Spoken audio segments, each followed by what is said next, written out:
Security చెప్పారా? సెక్యూరిటీకి సంబంధించిన వాళ్ళతో ఎవరితో మాట్లాడాడు? మేనేజర్ కావచ్చు, లేకుంటే వీళ్ళ మేనేజర్ మాట్లాడా, లేకుంటే అల్లు అర్జున్ మాట్లాడా? అల్లు అర్జున్కి సంబంధించిన సెక్యూరిటీ మాట్లాడాడు. ఇప్పుడు అల్లు అర్జున్కి సంబంధించిన ప్రైవేట్ బాడీ గార్డ్ ఎవరైతే ఉన్నారో సంతోష్ అనే వ్యక్తి ఉన్నాడని ఆయన కూడా అదుపులోకి తీసుకున్నట్టు తెలుస్తూ ఉంది. సో ఆయన ప్రమేయం, ఎందుకంటే ఎఫ్ఐఆర్ రిజిస్టర్ చేసినప్పుడు ఫస్ట్నే అంటే కంప్లైంట్ ఇచ్చిన రోజు రిజిస్టర్ అయిన ఎఫ్ఐఆర్లో first theatre, Sandhya theatre and management and staff అని పెట్టారు.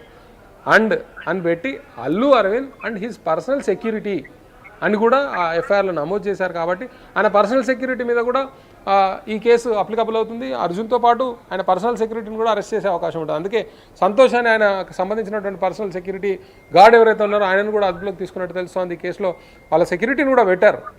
దాంట్లో ఎవరి ప్రమేయం ఎంత ఉంది ఏంటి అనేది, ఎందుకంటే తొక్కిసలాట తోపులాట జరిగినప్పుడు ఈ ప్రైవేట్ బాడీ గార్డ్లో లేకుంటే బౌన్సర్లో వీళ్ళు తోయడము, ఆయన మీదకి జనాలు వస్తున్నారని తోయడమో, లేకుంటే దారి క్లియర్ చేయడానికి తోయడమో, వాళ్ళ బలాన్ని మొత్తం ఉపయోగించి ఆ బౌన్సర్లు మనం ఈ మధ్యకాలంలో చూస్తున్నాం. బౌన్సర్ల అరాచకం మామూలుగా ఉండదు. ఆ తోపులాట జరిగింది కాబట్టి వాళ్ళపైన కూడా ఈ కేసులో వాళ్ళను కూడా అక్యూజ్డ్గా చేర్చారు. కాబట్టి అందులో కూడా ఒకరిని అదుపులోకి తీసుకున్నారు. ఇంకో 2-3 మీద కూడా కేసు ఉన్నట్టు, అంటే వాళ్ళని ఇన్వాల్వ్ చేయనున్నట్టు తెలుస్తుంది. అది ఇంకా అఫీషియల్గా కావాలి. ఇక అల్లు అర్జున్ విషయానికి వచ్చినప్పుడు ఆయన ప్రమేయం ఎంత అనే దాని మీదనే ఇప్పుడు విచారణ జరుగుతోంది. ఆయన ప్రమేయం ఎంత అనే విషయం అల్లు అర్జున్ ఏం చెప్తాడు?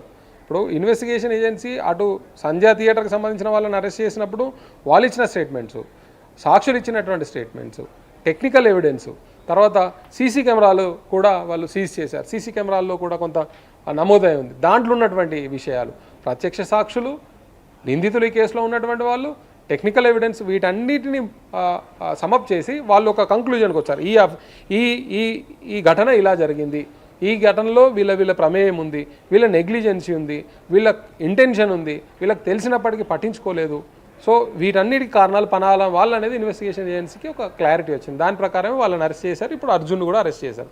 సో దానికి సంబంధించిన విషయాలను అర్జున్ ద్వారా రాబట్టి ఆయన ప్రమేయం ఎంతవరకు ఉందనేది వాళ్ళు దాన్ని ఎస్టాబ్లిష్ చేసుకొని ఆ రిమాండ్ నోట్లో పేర్కొంటారు. ఆ తర్వాత further investigation, further information collect చేయడము, సాక్ష్యాలను సేకరించడం, సాక్ష్యాధారాలను సేకరించడం, ప్రత్యక్ష సాక్షులు, బాధితుల కుటుంబ సభ్యులు, అఫీషియల్స్ వీళ్ళందరి స్టేట్మెంట్స్ ఇచ్చి తర్వాత ఛార్జ్షీట్ వేసే అవకాశం ఉంటుంది. కానీ ప్రాథమికంగా జరిగిన విచారణకు సంబంధించిన అంశాలను రిమాండ్ నోట్లో పేర్కొని ఆ రిమాండ్ నోట్ను కోర్టులో ప్రొడ్యూస్ చేసే అవకాశం ఉంటుంది, చేస్తారు.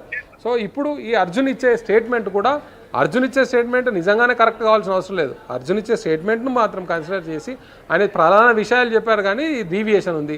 నేను ప్రధాన విషయాలు చెప్పాడు, ఆయన ఈ నేరాన్ని ఒప్పుకున్నాడు, కన్ఫెషన్ చేశాడు అనే విషయాన్ని రిమాండ్ నోట్లో పెడతారు. లేకపోతే మళ్ళీ కస్టడీకి తీసుకొని మళ్ళీ విచారించి అవసరం ఉన్న ఇన్ఫర్మేషన్ రాబట్టి ఆ తర్వాత దాన్ని కోర్టుకు ప్రొడ్యూస్ చేసే అవకాశం ఉంటుంది. సో ఈ ప్రాసెస్ ఫస్ట్ అయితే అరెస్ట్ జరిగిన తర్వాత తీసుకునే స్టేట్మెంట్ని మాత్రం ఇప్పుడు పోలీసులు ఆ ప్రొసీజర్ చేస్తూ ఉన్నారు. అది అయిపోయిన తర్వాత హాస్పిటల్లో వైద్య పరీక్షలు, జ్యుడిషియల్ రిమాండ్కి పంపే ముందు వైద్య పరీక్షలు నిర్వహించాలి. కాబట్టి ఆయన ఫిట్గా ఉన్నాడు, ఆయనకు ఎలాంటి ఇబ్బందులు లేవు, ఎలాంటి ఒంటి మీద గాయాలు లేవు, లేకుంటే ఆయనకు ఎలాంటి రోగాలు లేవు, లేకుంటే ఆయన హెల్తీగా ఉన్నాడనే ఒక రిపోర్ట్ను కోర్టుకు ప్రొడ్యూస్ చేసి ఆయనను ప్రొడ్యూస్ చేసే అవకాశం ఉంటుంది.